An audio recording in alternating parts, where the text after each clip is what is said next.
I remember the day that felt like the end of my life. It was the day I had told my mother that I was raped in prison and had contracted HIV. The saddest day of my life.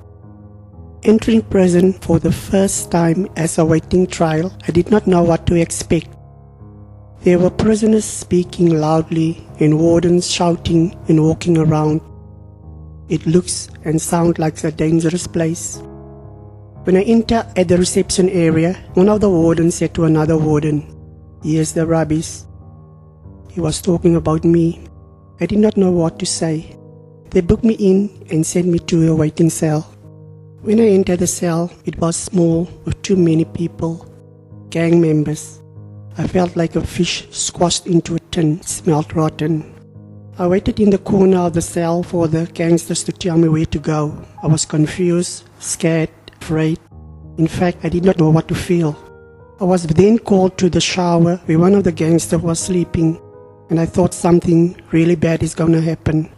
I was ordered to undress and lay next to him, and he forced me to do a sexual act that I did not want to do.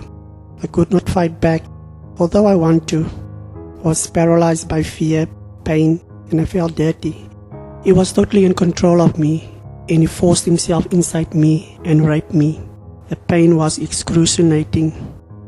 For a first sexual encounter, this brutal experience shattered my dreams of ever having a normal sexual relationship with anyone. I thought he was finished, but then another one called me. I had to walk naked toward him, being watched by everyone in the cell. Instantly I knew the same thing is about to happen again. I told him I was sore. He then forced me to have oral sex.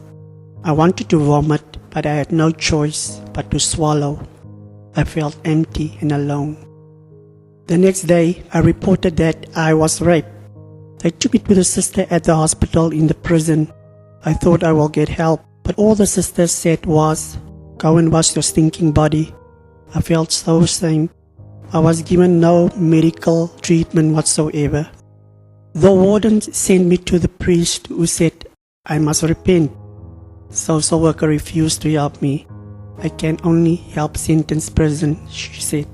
My lawyer told the magistrate, who only said this is what happened in prison.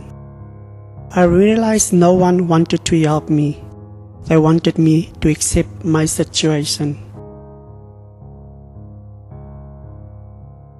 Only 3 years after I have been raped was I able to get medical attention as a sentenced prisoner, hoping that I would not have contracted HIV. I went for testing anyway. The news I received was exactly that I did not want to hear. I was HIV-positive. It sounds like a death sentence. I felt more hopeless than ever. I thought I would die in prison.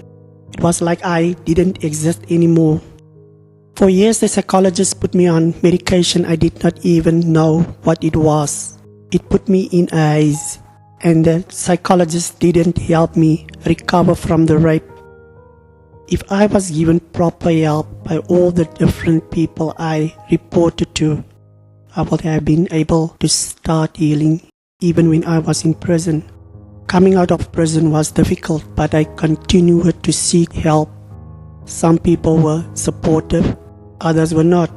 But that did not stop me from rising above my circumstances. So to the people inside prison and outside of prison, I want to say, don't keep silent. Do not let people violate your rights to get help. There is help somewhere out there. And to the people who are in the position to help, listen sensitively and help people like me to report sexual violence so that we can live again.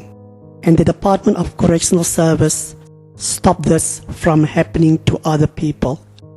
I know now life is worth living because the greatest tragedy is not death, but to live a life and die without knowing the purpose of your life. Today I feel stronger than ever before, and I know today that I have a purpose in this life.